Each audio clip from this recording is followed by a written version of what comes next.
And so let's just talk about the ones that won't make us feel loopy or off balance or at risk for falling, but help us feel better with our mood, with our energy, maybe with our appetite and with our pain. Welcome to Zestful Aging Podcast, where I speak with changemakers from all over the world, from every walk of life, who will inspire you to live with zest. I'm your host, Nicole Christina, and my mission is to bring you optimism about aging and help you make full use of the new opportunities that only come at this stage of life. And to find out more about this podcast, hop on over to zestfulaging.com. Well, I'm curious who else is confused about the use of cannabis, or pot as we used to call it, and what's with all of the dispensaries opening up? Does cannabis have a place in a healthy lifestyle? Today, we're going to speak with Dr. Dana Lillestall, a retired nurse practitioner whose passion is educating the modern elder on using cannabis to help with age-related health concerns. Welcome to the show, Dr. Dana. Well, thanks, Nicole. It's great to be here. Yeah, I'm really excited because I mean, you are going to tell us about this, but just among my friend groups, I think that there's like some question, should we have gummies if we're not sleeping well? What's a lot? What's not too much? What's not enough? What can it help? And I have a friend who's a horticulturist, and she really uses it for pain management. But there's a lot of misinformation about the use of cannabis, which I'm sure you encounter every day. I guess the first question I'd like to start with is, how did you get interested as a clinician and professor? How did you first see the benefit of the use of cannabis, especially in older people? Well, so that's a wonderful question, and it's a long answer, so I'll try and be brief. Okay. So I kind of morphed into being a natural doctor because I had some health concerns that required me to go outside of the American Medical Association training. And so I was more open to plant medicine just because of the focus of my practice.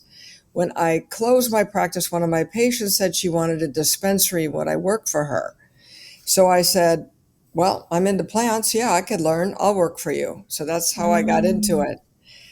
I've always been passionate about elderly. I started my profession in a nursing home, and I'm going to end my profession with those senior adults as well, and I couldn't be happier. So you're blending some of what Yes. you discovered and your love for elders. It's interesting because so many times I'll ask my guests, how did you get interested? Well, I had health concerns and I had to go outside of Yeah. the Western teaching. So it's a very natural, I think, way to find something new. And so talk to me about the use of cannabis with elders and what you do. What's your specialty? What do you address? So elders have a complex of ailments or concerns: sleep, anxiety, pain, and just like general inflammation. Okay. Okay. And so around that, those different issues could be sidelining them or taking the joy out of living. So when I talk to them, I talk slow and low, that this is an herbal or botanical substance. So it doesn't work fast and hard like a prescribed medication from your physician. And so it takes 90 days minimum for you to be diligent and pay attention and put it into your life. And I teach them how to start off very gradual and to start building. And then my premise is be your own doctor. No one has the luxury of living in your body. So start monitoring that response. And the 90 days is because It's a natural remedy. And because it's natural, it takes a while to build up into the body and start seeing the full effect. I see. And I'm wondering if people, from my generation who are like, oh yeah, we bought pot in high school. That was 40, whatever, more than 40 years ago. It has this little like, ooh, that was dangerous or that was risky, but it's so different now. I'm wondering if you talking to your patients about let's go really slow, if that helps some of the anxiety around, you know, the mythology Yeah. around using cannabis.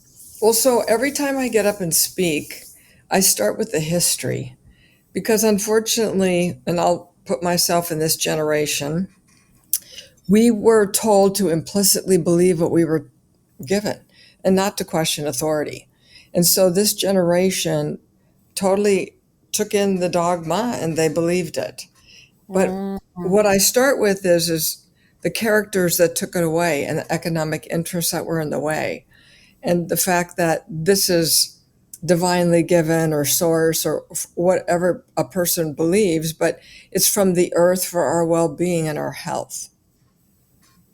Is that also an indigenous a lens? Yes, it is. It's been with indigenous people since the beginning of time. I mean, they just dug up a frozen mummy like in Asia and they found pipes and pods and actual marijuana leaves. I mean, yeah. So it's been with us for cultural and spiritual practices. Hmm. So it just didn't appear in the 60s and then, we were kind of being rebellious to use it. No, and then I go even further back into the history with all the explorers who were circumnavigating the globe in ships, and they would be gone like 2 years at a time away from their loved ones. And every race, creed, and language came together around a fire and around a plant called cannabis, which brought some levity and some joy and insight and connection. And so, as those men spread out across the globe, they took that flowering plant with them. Even slaves Mhm. from Africa brought seeds to America. So it's from the earth for our health and well-being. How interesting. Are people surprised to hear that it's been around for so long? Yes, of course they are, and I mean, their mouths are just hanging open. I see. It's such a different perspective, isn't it? Well, yeah, it really is, and so We were taught it was a gateway drug. well, and here's the really funny thing, Nicole, that you don't know about me. I'm trained in addiction medicine. Med- I used to medically detox heroin addicts, crystal meth, marijuana. I saw marijuana as a gateway drug, but I'm like, girl, you got a PhD. Pull up those good big girl panties and look at what's out there. And when I saw the research, oh my gosh, I became a rebel. And the people that need it the most are our seniors. They're suffering in silence, and no one's giving them a lifeline. And we have a lifeline. Mhm. Now, you're going to have to educate me because what I understand, and this is really sort of marginal education, right? This isn't my main thrust as a clinician, but I understand the levels of THC are climbing or have climbed, and that there are some concerns about that. What can you tell me about that and what you know about that? Well, so the genetics that are known in botany are called ethnobotany. So these are like amazing growers that have been splicing one strain with the next, and the potency has really increased. I'm not a grower, I'm not a geneticist, I'm not a botanist, but I know that the plant is far stronger than it has been when you and I were 15 or 16 years of age. Okay. Mm-hmm. Yes. And because of that, there has to be education in the medical arena for the people who truly need something to help with what they're suffering from.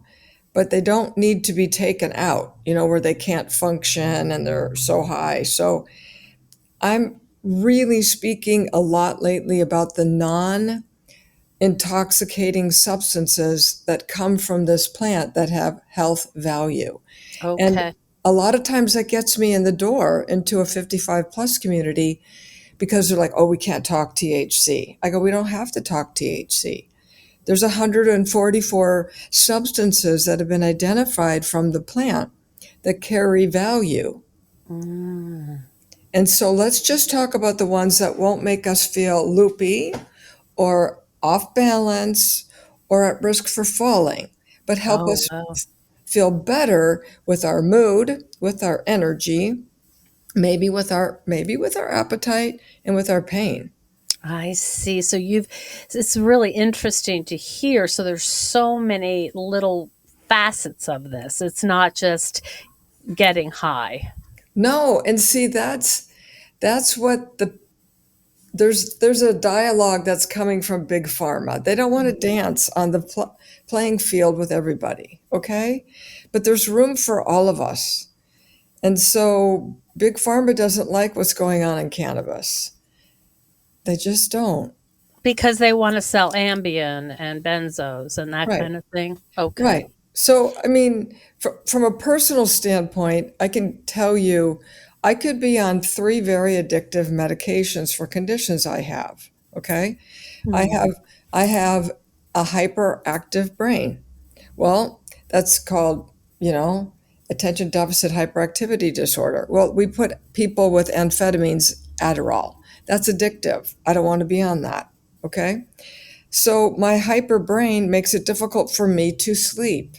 So I have a hard time falling asleep. Well, guess what? In my medical practice, I was on Ambien. And Mhm. and guess what happened? I was forgetting total meetings I was in. And my Mm. business partner said that this is getting creepy. You got to get off that medication. So when I went into cannabis, I started using cannabis for sleep. The other thing they're not telling us is that individuals who are on prescribed sleep medications have a 40% increased risk of developing dementia. Oh my goodness. The third thing I have is anxiety. Okay. I haven't been willing to admit it till I got into my sixth decade. And I could go on benzodiazepines. Mhm. They're addictive. I don't Mhm. want to. I choose cannabis to balance the imbalance in my body so that I can show up and be more functioning, not high as a kite, but functioning. And I Mhm. can teach elders how to do that. Mhm. So, what is the process, Dana? So, let's say I come to you and say I have this sleep, anxiety, pain, inflammation. Then what happens? Well, and so I'll say, what's your number one issue? Because we're only going to work on one issue. Okay. Okay, so they're going to say it's sleep. I go, can you Okay. tell me about your sleep? Is it hard to initiate sleep? Once you fall asleep, you wake up in an hour or two and can't get back to sleep. Are you super rust? I mean, I'm getting a little bit of a history, right? And that's critical because there's certain substances from the plant that will work for those issues. My personal issues is it's hard for me to shut my brain down. So I have to take THC. But Mhm. with an elder, I don't want to start with THC. Okay?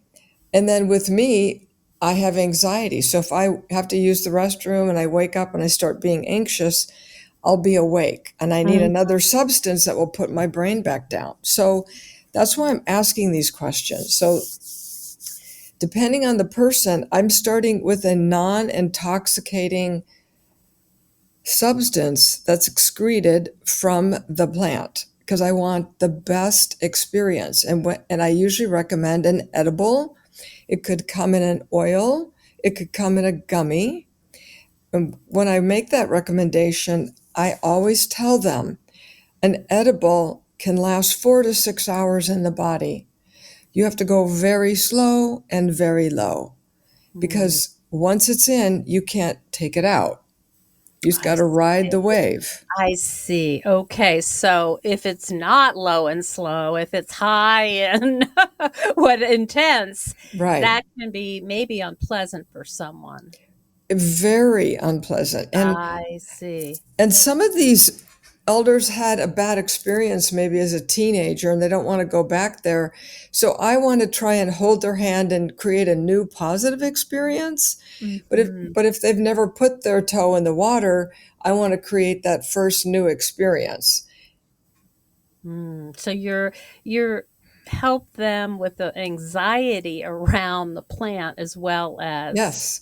I Yeah. see. Now, in the neurodivergent community, there's some talk about cannabis helping conditions like autism. What's your experience with that? So when I first got into cannabis, I started taking care of a 17-year-old autistic boy. He just would wander in the night. He wouldn't sleep. He wouldn't take directions. So we started him on CBD because the Mhm. brain isn't fully developed and very high dosages. And all of a sudden he was sleeping, and all of a sudden he would listen and do what his father, his older brother, said. So when he got into his low 20s, then we started introducing THC, but it totally changed that whole family's quality of life. Mhm. That sounds pretty important. And so what's the thinking here in terms of addressing the autism with cannabis? Is there a way in which parts of the brain are able to light up, or what's the science behind that? Very good question. So in the brain of an autistic individual, the cell to cell communication is disrupted. It's like there's an electrical misfire. So cannabis substances have been shown to connect the two hemispheres, connect cell to cell communication, and overall to decrease inflammation. Some people would describe autism as an inflamed brain. There's something that's off. Mhm. Right. So that can come on in and help with inflammation, help with the cell to cell communication, so that that person can then focus or hear or process what was just given to them and then respond in a somewhat appropriate manner Mhm. for Boy, them. that sounds pretty important. Hey, hey, Zesties. Well, I'm pretty sure I'm not the only one feeling tense and anxious these days. Every day it seems like there's more scary news. Well, I've been a psychotherapist for over 34 years and I've learned a lot of techniques to help manage anxiety, and I've been using them. But recently I found something new that I wanted to tell you about. I actually just stumbled upon it at an event for veterans. It's a little breathing device called Calm Ego. And when you're breathing in a way that promotes relaxation, which is basically long exhales, it lights up. And you can add a calming scent if you like. So, Calm Ego is a natural, portable, drug free solution that can be used in moments of upset, anxiety, and stress. And it's effective and pretty unique. And you can use it for both immediate relief and also long term effectiveness. So I love that you don't have to think about the breathing, you don't have to count, you don't have to imagine a square.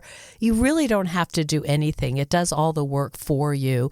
I find it to be especially helpful before bedtime, and I'm pretty excited about it. So I'm partnering with Comigo to offer you a 25% discount if you use the coupon code ZESTFUL at when you're cashing out on the site, which is Calm Ego, CALMIGO.com. And please let me know about your experience. I will be interested to hear. Thanks.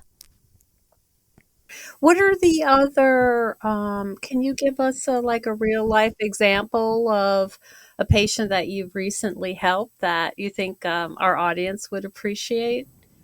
Well, yeah, I would love to. So I went and spoke into a 55 plus community, and a woman in her like late 70s was complaining that she had a right rotator cuff kind of tear and she couldn't elevate her arm much over her head. So we talked about the non-intoxicating substances from the cannabis plant in a lecture, and I introduced her to the non-inflammatory ability of CBD, which is cannabidiol, which everybody knows about, but a second one called CBG or cannabigerol. And Mm. so she's like, "Oh, I never heard that." So then I came a month later to do a bus tour to take that group of modern elders into a dispensary. And she said, Dr. Dana, I got to tell you something. I go, "What?" She goes, "I went to this CBD shop. I would have never gone had you not come and talked." I go, "Okay, what happened?" She goes, "Well, I told the gentleman about my right shoulder, how bad it hurts. And he recommended this cream." So she shows it to me. And she goes, "He was so kind. He put it on my shoulder, and right away I could feel a difference." And I go, "Really? Wow, that's amazing." She goes, "But there's something better." I go, "What?" She goes, "Then all of a sudden I got anxious and I went, oh, I'm going on vacation. I'm going to Wisconsin to visit my brother. What am I going to do? Can I take this, or will I be like a Oh, criminal on the oh, plane?" oh boy. And he goes, "Here, can I have the cream? Will you hand it to me?" And she goes, "Yeah, here."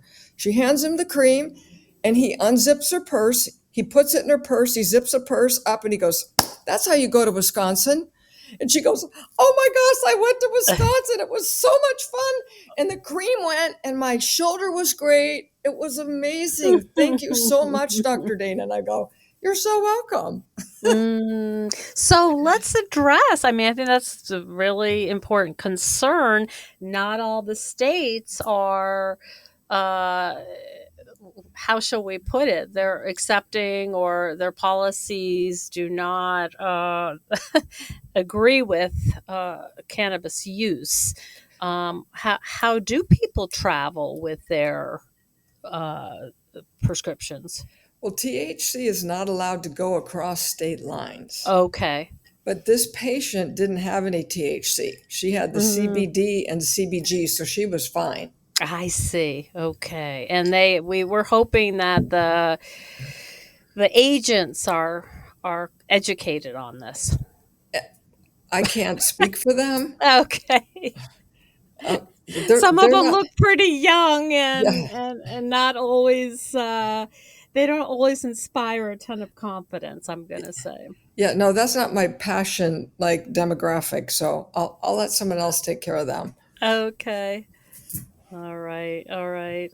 So this company, Life is Chill. It's a very great name. What's it all about? It's a company out of Arizona, or tell me a little bit about what's going on with that. So Life is Chill is based out of Payson, Arizona. It's connected to a bioscientific company because we have liposomal nanotechnology delivery in a soft gel capsule that's whole spectrum oil, which is a mouthful. So, Mm. yes. And so it's liquid THC in a gelatin capsule, no sugar, no dye, no aroma. Great for the diabetic. It comes in 5 milligrams, 10 milligrams, 25 milligrams, and 100 for the high end user. And it's like a daytime or a hybrid or nighttime use. So it's travels well. If one wants to try and do that at your own risk, and it's very discreet. Hmm. Is there some wisdom in taking? I mean, this might be the dumbest question ever, but taking a gel over smoking. Talk to me about that. Well, so the vast majority of Americans are into smoking cannabis. Okay. I'm not a proponent, but it's the way that we've always done it. It's immediate. Within 10 minutes or faster, you're having a response. The response in your body could last 1 to 2 hours, depending on your system. But it comes with exposure in your lungs to solvent residue or whatever could be on that flower, or the byproducts of smoking that flower in the smoke. So over time, I have concern when it Mm. when it comes to smoking. Okay. Okay. Yeah. And I see.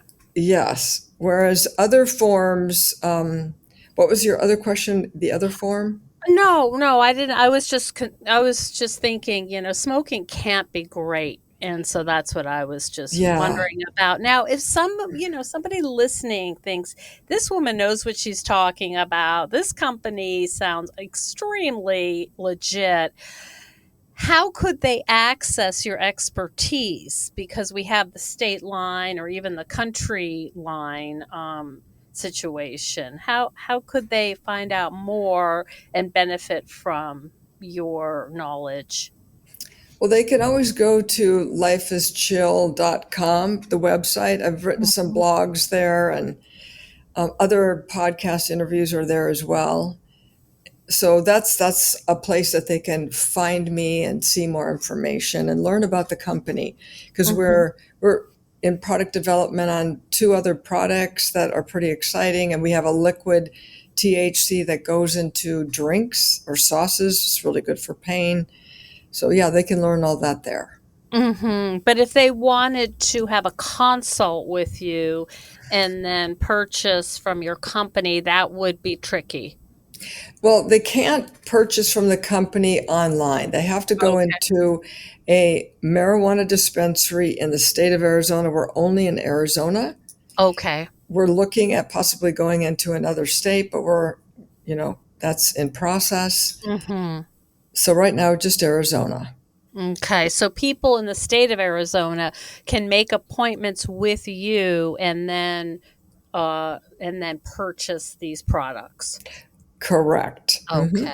Do you have I don't know if it would be called sister companies or other places for people who are living in different states might be able to access some of these kinds of things that you're recommending, the gels, the things that you're advocating because of their unique benefits. Right. Um, it's a problem. There's not a lot of people out there talking. So there's not a repository where someone can go and just see article after article in a very succinct manner on different topics. You know what I mean? Mm-hmm. I see. Yeah, Yeah, is that changing? I mean, as I said in our intro, when I go down in Syracuse, um, every other week there's a new dispensary opening. right. Well, unfortunately, the cannabis industry has swung way forward into the recreational party mode. And part of the reason I'm also so focused on the modern elder is because we need to resurrect that medical dialogue that really opened the doorway for us to even have cannabis available. I And see. we've lost that. And so in bringing in the modern elder, not only are we increasing the economic boost, because I can't speak for other states, but Arizona's sales are down in cannabis. They can help generate more revenue and become loyal customers. Hmm. I see. So much of this is about education.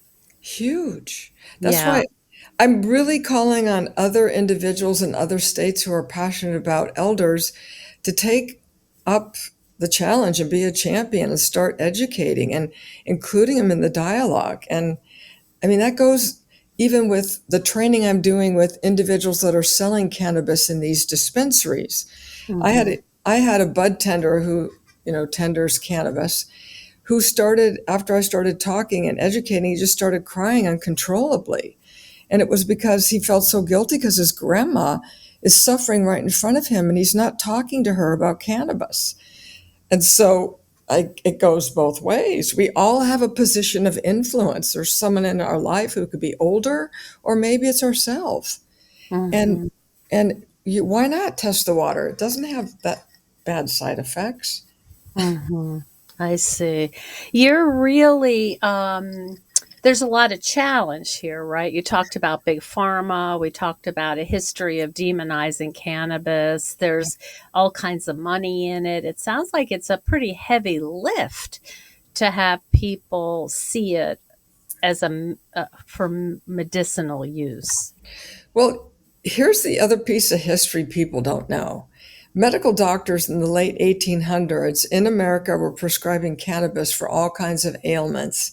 It was in the medical pharmacopoeia, and it Mhm. was removed because of the political and economic interests, in the early 1900s.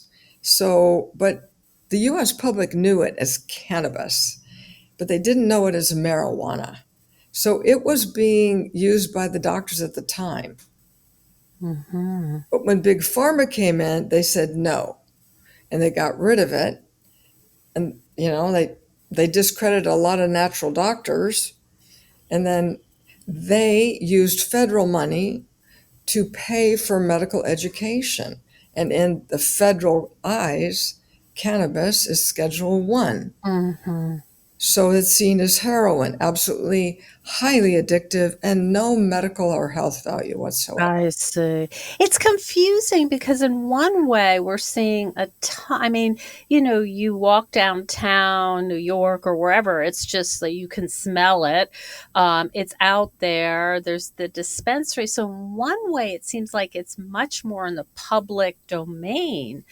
But I hear you also saying that it's the optics of it are really controlled. Oh, yes, they are. Yeah. Yeah. And so as I'm speaking to the moderate elder, I'm like, listen, you need to talk to your doctor. When you put this in your life, tell your doctor how it's helping you Mm. because you have an amazing position of influence because your doctor can't bring it up unless you bring it up. And then you rub off on them. And more and more doctors are saying, I'm hearing some really positive stuff about Mhm. cannabis. Keep taking it. Mhm. I see. Yeah. So what would you recommend for people listening all over the world and saying, I want to figure this out. I want to get a hold of my inflammation and not, be taking some of these meds that are problematic. What's the next step for them? They need to do anything they can in their power to educate themselves. Mhm. And learn. And there's so much information out there on the internet. So you might just want to say, well, let me learn, like for this month, about CBD. What can it do for me? But it won't get me high, but what are the other benefits? And maybe the next month you study another substance from the plant. Is And there a website that you think is particularly reliable? um, that's a good question. Project CBD is really good for anybody that wants to learn about CBD. Okay. Really good. Okay. Project CBD. From a Okay. from a THC perspective, I can't off the cuff just tell you something that's really good. Mm-hmm. But they could even go to YouTube and start listening to audios if they wanted to, of people that want to educate them on whatever part of the plant they want to learn.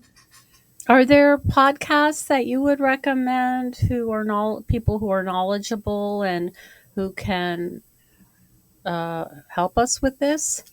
There there's High on Homegrown coming out of the United Kingdom. Okay. So he's got a lot of testimonials from individuals and experts as well. Okay. And Great. then there's Cannabis Health Radio. Okay. Try Great. those two. All right. And that's a podcast as well. Yes, totally. It's with another Okay. PhD.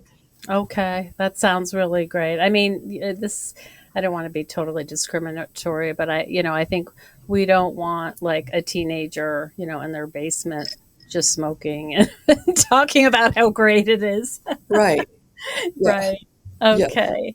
And so people can find out more about you, Dana, and more about the medical use of cannabis on Life is Chill. Correct. And anywhere else you'd like them to find you? I would just have them go there for now. Mm-hmm. If they want to contact me from there, we can go further, but we'll Mm-hmm. just keep it real simple. Okay. Lifeischill.com. That's correct. Yeah, I'm Dana at lifeischill.com. Okay, Dana. Yep. And do you have a hashtag or, are you Nope. on, you're not on social media? No. I'm a little surprised by that. I know I'm learning. I'm slow. Ah. Yeah, that's it seems like it's a necessary evil. Yes, you're correct. Well, I really appreciate your perspective and educating us on this, and for the elders who are listening, maybe just sort of piquing interest in saying, I don't like Ambien, I don't like, trazodone or whatever I'm on. Let me see if there's a better way. And I love that you offer the alternatives. So I appreciate the historical aspect and the cultural aspect, because I knew a little bit, but I didn't know about the explorers and the indigenous use and that. So I Yeah. appreciate that. Oh, yeah, you bet. Okay. Thank you so much for speaking with me today. Well, thank you, Nicole. It was delightful. Thank you so much for joining us on Zestful Aging. If you like the podcast, please share it with some of your friends. Our theme song is All I Did Was Wait for You by Kjartan Abel.